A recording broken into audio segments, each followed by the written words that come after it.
Hi, my name is Andrew Yago. I am a high school science teacher, and today I'm going to go through the accessibility features of using SpeedGrader as well as rubrics when giving students feedback. So this is kind of your digital grading, so to speak. I'm in one of my courses, and what I'm going to do is kind of navigate to an assignment. So there's a couple of ways that you could do it. I'm just going to go to my assignments tab here and just select something that I know is already out there, just so you can identify where this button is located. This would be for me, any digital document, maybe a discussion post, a lab activity, a quiz, anything you make in here would be fine. So what I'm going to open up, we read a book in my class and we do some Socratic discussions. I'm going to open up one of those documents. Students fill out a chapter assignment. It would look something like this. I'll open it up so you can see what the document looks like. Just a Google Doc. Kids are answering questions based off of their reading, quotes, vocabulary, yada, yada, yada. In the top right, you'll notice that there's this little icon called SpeedGrader. And when you click on that, it is going to take you out to your courses. In terms of accessibility, for students, this is where they could see your feedback. And there's a couple of ways that you could do that. So here I have student 29, who unfortunately turned this in very late, and I'm going to use them as an example. This is the teacher view. So anything that I do in this teacher view, obviously the student can see. I have a comment that is already in here. I've reminded them that this is not complete. Please complete fully and resubmit. But I have a rubric attached to this, which is really, really nice. The grading is out of 9, so I can manually override that. This particular document will load within SpeedGrader.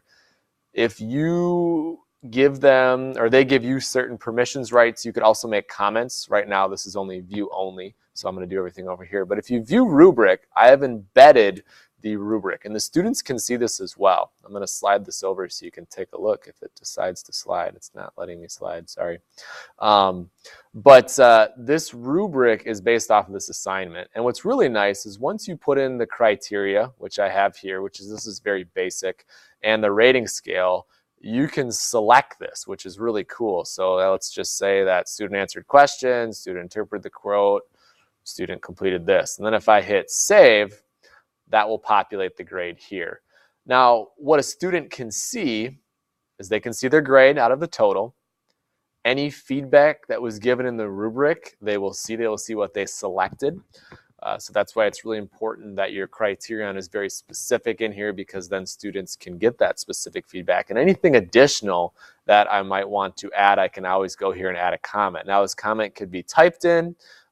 It could also be formatted in an attachment, a video. There's a variety of things down on the bottom of the screen that you can respond with, which is really, really nice. So as far as a student view, in terms of accessibility, they are getting very quick feedback.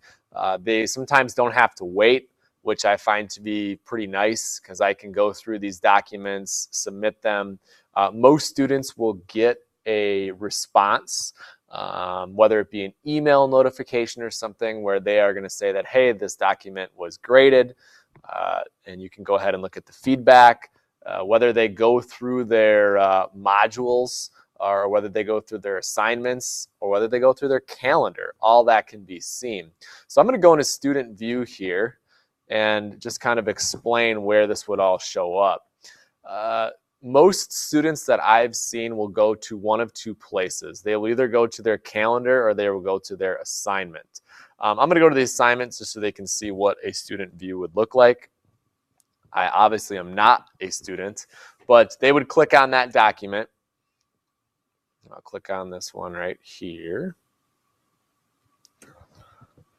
And everything that we highlighted here, everything we filled in on the rubric, everything we added in terms of comments will all be shown for that student down here, which is really, really nice. Now, I realize this is not filled in, but they can then look at their feedback and then their comments would be underneath. So it's a great way to give quick feedback that they can see all the time. It's always there. These kids can't lose this feedback because it's digital.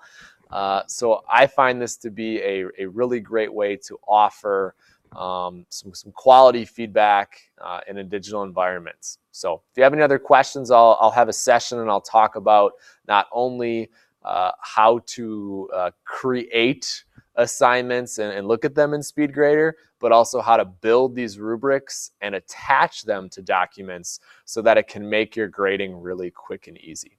Thank you for your time. Like I said, if you have any questions, let me know.